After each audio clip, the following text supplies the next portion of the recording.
Point number 1, burning desires. एक बात हमेशा याद रखिए, आपको अपनी जीवन में चाहे अमीर बनना है, चाहे हेल्दी बनना है, चाहे कुछ भी करना है, लेकिन आपके दिमाग में एक इच्छा होनी चाहिए और वो सिर्फ एक ही इच्छा होनी चाहिए। हो सकता है वो अमीर बनना हो सकता है वो किसी पर्टिकुलर फील्ड में अच्छे मार्क्स लाना हो सकता है वो हेल्दी बनना हो, लेकिन एक टाइम पर एक ही इच्छा होनी चाहिए।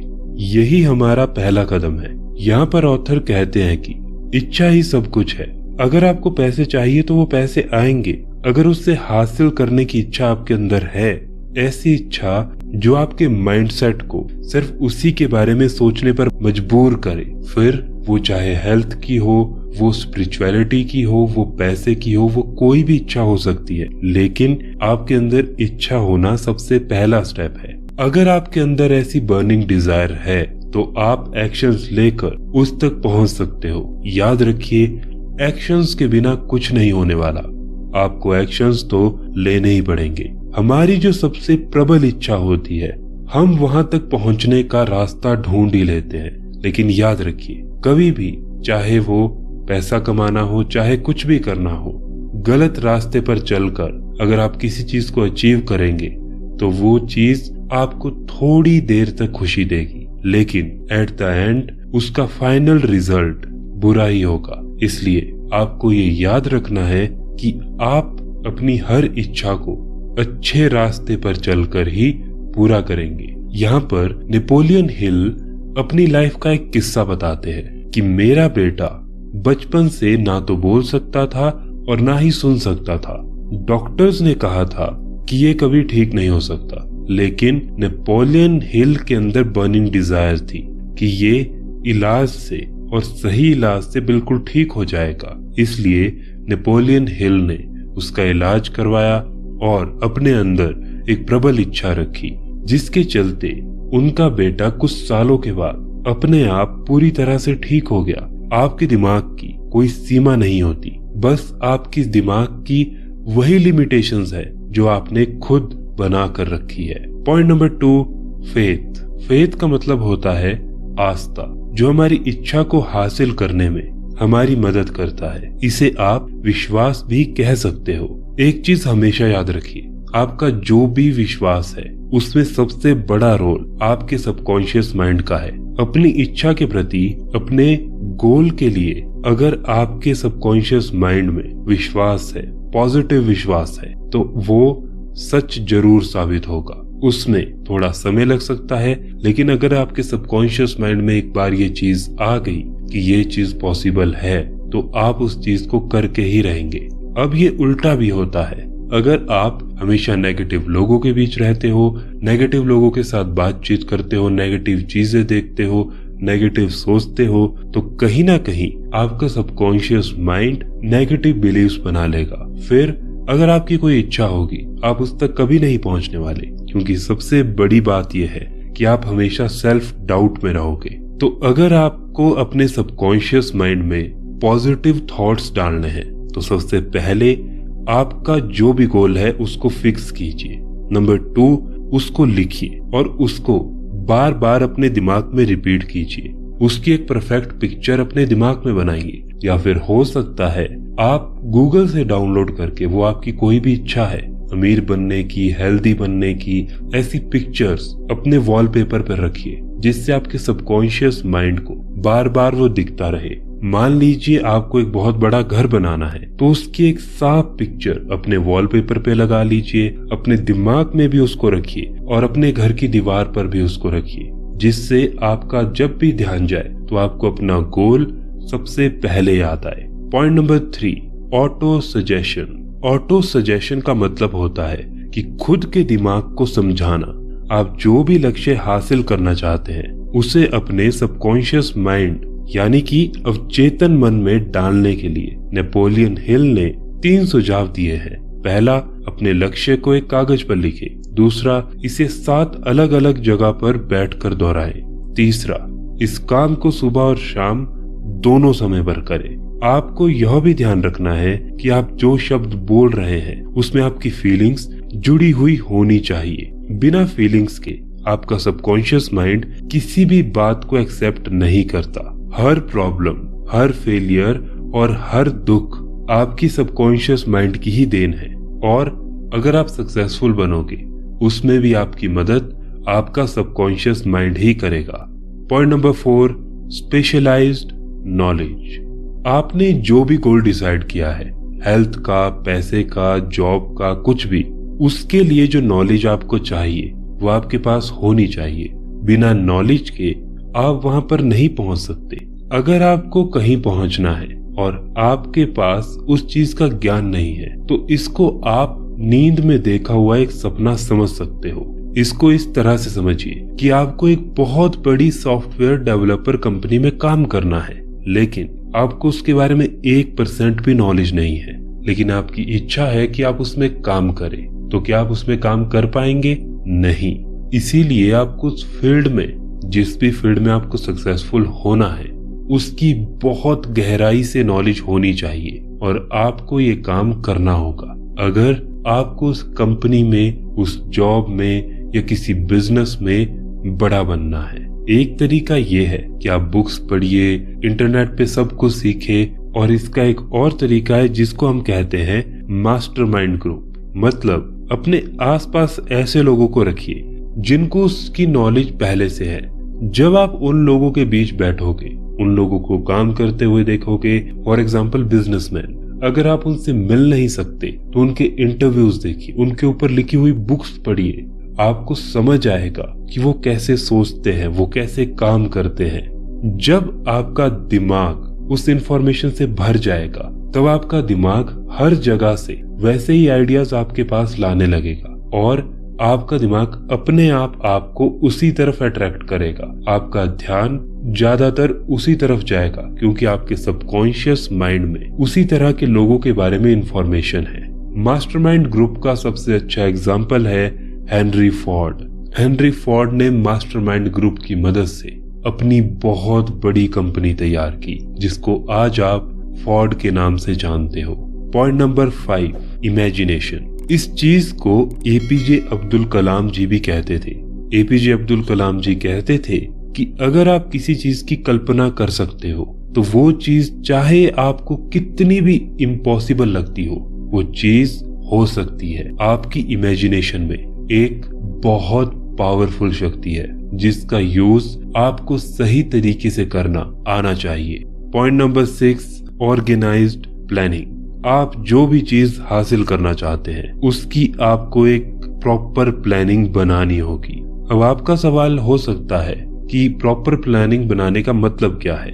आपको अपनी फील्ड में सबसे बेहतर लोगों को देखना होगा, जिसकी बात हमने मास्टरमाइंड ग्रुप में भी की थी। आपको अपने आसपास ऐसे लोगों को जोड़ना होगा जो बहुत ही इंटेलिजेंट है, जो आपकी फील्ड की नॉलेज रखते हैं, जिससे वो आपके लिए एक प्रॉपर प्लान बना सके। लेकिन ऑथर यहाँ पर यह भी कहते हैं, हो सकता है आपका पहला प्लान फेल हो जाए, लेकिन आपको हार नहीं माननी है। आपको दूसरा प्लान बनाना है, उसमें कुछ चेंज करने हैं, अपनी गलतियों को देखना है। अगर आपके अंदर बर्निंग डिजायर है और अगर आपने सिर्फ अपने प्लान को चेंज किया, अपनी इच्छा को नहीं, तो आप अपनी इच्छा तक जरूर पहुंचोगे। Point number 7, the ability of decision making. Decision making आपको आनी चाहिए। आपको टाल मटोल नहीं करनी है।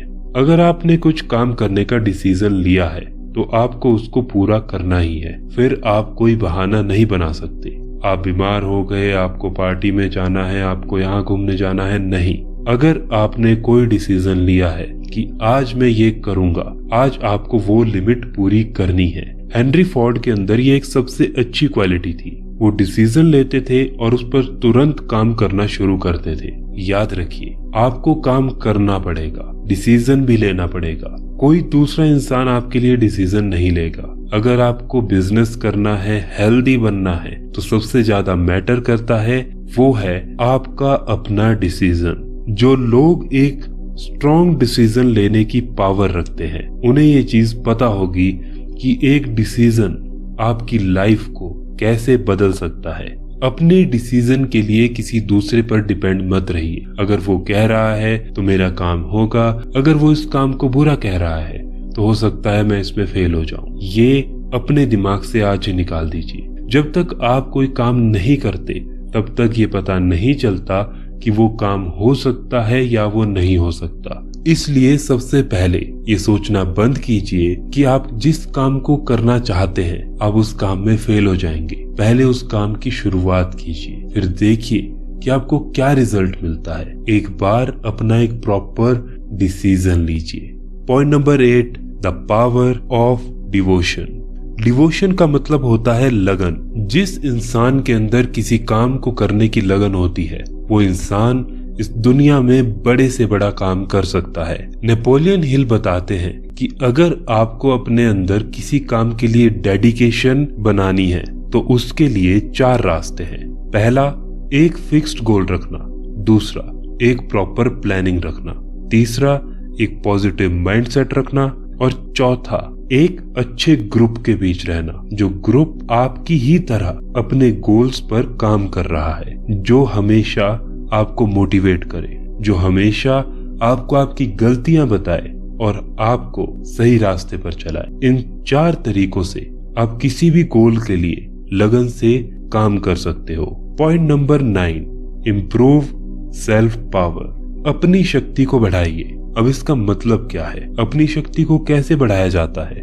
इसके बारे में ऑथर कहते हैं कि अगर आपके पास पावर है तो आप सब कुछ हासिल कर सकते हैं। बिना पावर के आप कोई भी प्लानिंग क्यों ना बना ले, आप उसमें सफल नहीं बन सकते। अमीर बनने के लिए पावर का होना बहुत जरूरी है। अब आप पूछ सकते हो कि यहाँ पर किस पावर के बारे में बात हो रही है? ये पावर है ब्रेन पावर। अब आपका सवाल ये हो सकता है कि हम अपनी ब्रेन पावर को कैसे बढ़ाएं? यहाँ पर नेपोलियन हिल फिर से 2 चीजें कहते हैं। नंबर 1, मेडिटेशन कीजिए, पॉजिटिव रहिए, अपने माइंडसेट को पॉजिटिव रखिए और इस तरीके से अपनी ब्रेन पावर को बढ़ाइए।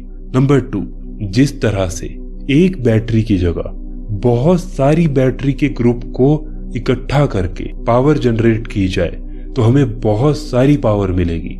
उसी तरह से अगर एक दिमाग की जगह एक ही काम के ऊपर बहुत सारे दिमाग काम करें तो आपको बहुत सारे आइडियाज मिलेंगे, बहुत सारे रिजल्ट मिलेंगे। इसलिए जब भी आप किसी चीज के ऊपर काम कर रहे हो तो उस फील्ड में जो आपसे एक्सपीरियंस्ड लोग हैं उनसे एडवाइस लीजिए। और आज के जमाने में अगर ये लगता है कि मुझे बहुत बड़ा बिजनेस बनाना है लेकिन मैं उनसे कैसे मिलूं, तो आपके पास इंटरनेट है, सोशल मीडिया है। ऐसे लोगों को फॉलो कीजिए, उनको देखिए उनकी लाइफ कैसी रही, उन्होंने क्या स्ट्रगल की, और आप देखेंगे आपका दिमाग उन्हीं की तरह काम करना शुरू कर देगा। इस तरह से आप अपनी ब्रेन पावर को बढ़ा सकते हैं। Point number 10, energy transportation. Energy transportation का मतलब है कि अपनी एनर्जी को एक जगह जहां पर आप लगा रहे हो वहां से चेंज करके दूसरी जगह पर लगाना। बहुत से लोग अपनी एनर्जी को बुरी आदतों में लगा रहे हैं। वो बुरी आदतें किसी भी तरह की हो सकती है और इसकी वजह से वो अपने गोल में डिस्ट्रैक्शन डाल रहे हैं। वो अपने आप को असफल बना रहे हैं और अपनी असफलता का कारण वो खुद है, क्योंकि वो अपनी एनर्जी को सही जगह पर नहीं लगाते। लेकिन अगर वो अपनी एनर्जी को सही जगह पर लगाना सीख जाए तो वो अपने दिमाग का और अच्छे से यूज कर सकते हैं। अगर उनकी एनर्जी को पॉजिटिव एनर्जी में कन्वर्ट किया जाए तो एक इंसान का दिमाग बहुत पावरफुल तरीके से काम कर सकता है। कुछ लोग बुरी आदतों के कारण अपनी एनर्जी को नीचे गिरा देते हैं। अगर वो इसका उल्टा करे, अच्छी आदतें रखे, अच्छी बुक्स पढ़े, अच्छे लोगों के साथ रहे, तो वो अपनी ऊर्जा को ऊपर उठा सकते हैं। इस काम को आप मेडिटेशन से ही सफल कर सकते हो, क्योंकि अगर आपको अपनी एनर्जी को एक जगह से दूसरी जगह पर शिफ्ट करना है तो उसके लिए आपको प्रैक्टिस की बहुत ज्यादा जरूरत है और ये चीज सिर्फ मेडिटेशन से ही पॉसिबल है। मेडिटेशन आपकी एनर्जी को एक सही डायरेक्शन में ले जाने के लिए आपको मदद करता है, क्योंकि मेडिटेशन की मदद से आपका फोकस बढ़ता है और जब आपका फोकस बढ़ेगा तो आप अच्छी चीजों पर अपना फोकस लगाओगे। जैसे कि मैंने आपको एक अपनी पिछली वीडियो में बताया था कि अगर आपके अंदर कोई बुरी चीज है तो इतनी ज्यादा अच्छी चीजें अपनी जिंदगी में लाओ कि बुरी चीजें अपने आप आपकी जिंदगी से निकल जाए। इसीलिए जब आपका फोकस अच्छी चीजों पर ही होगा तो आपका फोकस बुरी चीजों से अपने आप हट जाएगा और आपकी एनर्जी सही जगह पर लग जाएगी और वो एनर्जी पॉजिटिव एनर्जी बन जाएगी। Point number 11, control of subconscious mind. अवचेतन मन पर कंट्रोल करना। सबकॉन्शियस माइंड एक ऐसा माइंड है जो आपकी पूरी थॉट प्रोसेस का रिकॉर्ड रखता है। जो भी चीज या जो भी पिक्चर्स आप अपने दिमाग में बार बार बनाते हो, सबकॉन्शियस माइंड उसका रिकॉर्ड अपने पास रखता है। याद रखिए, यहाँ पर मैंने रिपीटिशन की बात की है। जो भी चीज आप बार बार रिपीट करते हो, एक दिन में 10 बार 20 बार, अगर आप दिन में 10 बार डर रहे हो, अगर आप दिन में 10 बार नेगेटिव हो रहे हो, आप बस नेगेटिव सोच रहे हो, तो आपका सबकॉन्शियस माइंड वैसा ही रिकॉर्ड बनाएगा। और जब वो वैसा रिकॉर्ड बनाएगा तब आपके एक्शंस, आपकी सोच और आपकी रियलिटी, ये तीनों चीजें वैसी ही बन जाएगी। आप डायरेक्टली अपने सबकॉन्शियस माइंड को कंट्रोल नहीं कर सकते। इसको कंट्रोल करने के लिए आपको रिपीटिशन की मदद लेनी होगी। जिस भी थॉट को आप बार बार रिपीट करोगे, जिस भी आदत को आप बार बार रिपीट करोगे, आपका सबकॉन्शियस माइंड उसको स्टोर करने लगता है। इसको इस तरह से समझिए कि एक छोटा बच्चा चलना सीखता है। पहले वो 1 कदम लेता है, फिर वो गिरता है, फिर वो 2 कदम लेता है, फिर गिरता है, फिर ऐसे बहुत दिनों की प्रैक्टिस के बाद वो थोड़ा थोड़ा चलना सीखता है, फिर वो धीरे धीरे परफेक्ट बनता है। ऐसा उस बच्चे के साथ क्यों हो रहा है? क्योंकि सबकॉन्शियस माइंड उसका रिकॉर्ड बना रहा है कि चलते कैसे हैं। यही चीज एक बच्चे के साथ लैंग्वेज में भी होती है।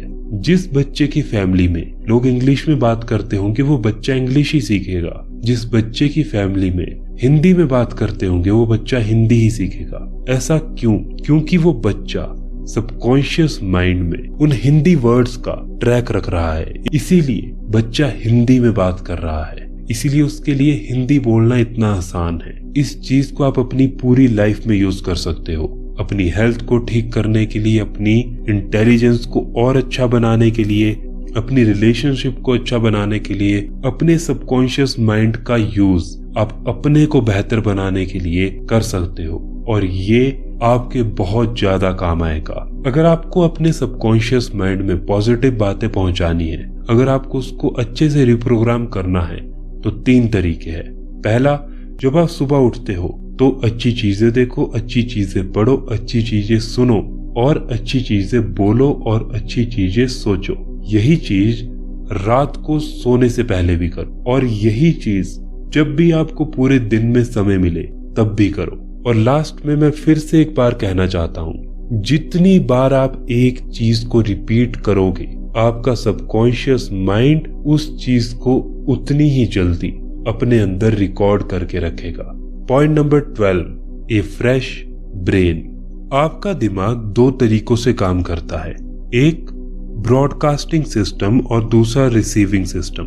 मतलब एक तो वो जो आपका दिमाग आपको बाहर भेज रहा है, जो आपकी रियलिटी बना रहा है, जिस तरह से आप एक्शन ले रहे हो, और एक वो जो बाहर की दुनिया से आपका दिमाग अपने अंदर स्टोर कर रहा है। ये वैसा ही है जैसा मैंने आपको सबकॉन्शियस माइंड के बारे में बताया। आप जो भी बाहर देख रहे हो, आपका दिमाग उसको अंदर रिकॉर्ड कर रहा है। इसलिए एक चीज याद रखो कि जो दिमाग में अंदर जा रहा है, जो आप रिसीव कर रहे हो, जो आपका दिमाग रिसीव कर रहा है, वो बहुत प्योर, बहुत पॉजिटिव होना चाहिए। अगर ऐसा नहीं है, अगर वो गलत चीजें रिसीव कर रहा है, तो आपके एक्शंस और आपकी रियलिटी वैसी ही होने वाली है, आपकी सोच भी वैसी ही होगी। और अगर आपका दिमाग अच्छी चीजें रिसीव कर रहा है, अच्छी बुक्स पढ़ रहा है, अच्छी वीडियोस देख रहा है, अच्छी चीजों पर काम कर रहा है, तो आपके एक्शंस वैसे ही बनते जाएंगे, आपकी सोच वैसी ही बनती जाएगी। इसलिए एक फ्रेश ब्रेन को बनाने के लिए, अगर आपको अपने ब्रेन को पूरी तरह से चेंज करना है, अपनी सोच को पूरी तरह से बदलना है, हमेशा अपने माइंडसेट को पॉजिटिव रखना है, तो आपको सबसे पहले अपने रिसीविंग सिस्टम पर काम करना होगा कि आपका दिमाग क्या चीजें बार बार रिसीव कर रहा है। Point number 13, the use of sixth sense. Napoleon Hill कहते हैं कि एक बात हमेशा याद रखिए, सफलता की सीढ़ी पर ऊपर की तरफ कभी भीड़ नहीं होती। जितने भी पिछले पॉइंट्स आपको बताए गए हैं, उन पॉइंट्स को रेगुलर फॉलो करने के बाद आप इस 13th पॉइंट को अच्छे से यूज कर पाएंगे। अब विज्ञान भी इसके बारे में बात करने लगा है। इसको आप इंट्यूशन पावर भी कह सकते हो। वैसे आपका सवाल हो सकता है कि सिक्स्थ सेंस है क्या? ये वो पावर है जिसके थ्रू आपके दिमाग में कोई ऐसा थॉट, कोई ऐसा आइडिया आता है, कोई ऐसी प्लानिंग आती है जिसकी वजह से आपकी पूरी जिंदगी बदल जाती है। इसका यूज दुनिया में बहुत कम लोग करते हैं, लेकिन जो लोग करते हैं वो अपनी जिंदगी को बेहतर बनाते हैं। लेकिन याद रखिए, आपको पहले उन 12 पॉइंट्स को रेगुलर फॉलो करना होगा। जब आप अपनी एक बर्निंग डिजायर पर लगातार काम करते रहोगे तो उस एनर्जी को आप जो भी कहते हो, उस एनर्जी के थ्रू आपका दिमाग एक ऐसा आइडिया जनरेट करेगा जो आपकी पूरी जिंदगी को बदल देगा। ये मेरे साथ अपनी जिंदगी में खुद हुआ है। मैंने अपनी जिंदगी को इस तरीके से बनाया है। तो अगर आपको अपनी जिंदगी को बदलना है तो पहले उन 12 पॉइंट्स को लगातार फॉलो करो। उसके बाद जो लास्ट पॉइंट है वो आपकी जिंदगी में अपने आप आएगा। आज के लिए बस इतना ही। इन 12 पॉइंट को आज ही अपनी जिंदगी में इम्प्लीमेंट करना शुरू कर दो। ये बुक आपकी पूरी जिंदगी को बदल सकती है अगर आपने इसका सही से इस्तेमाल किया।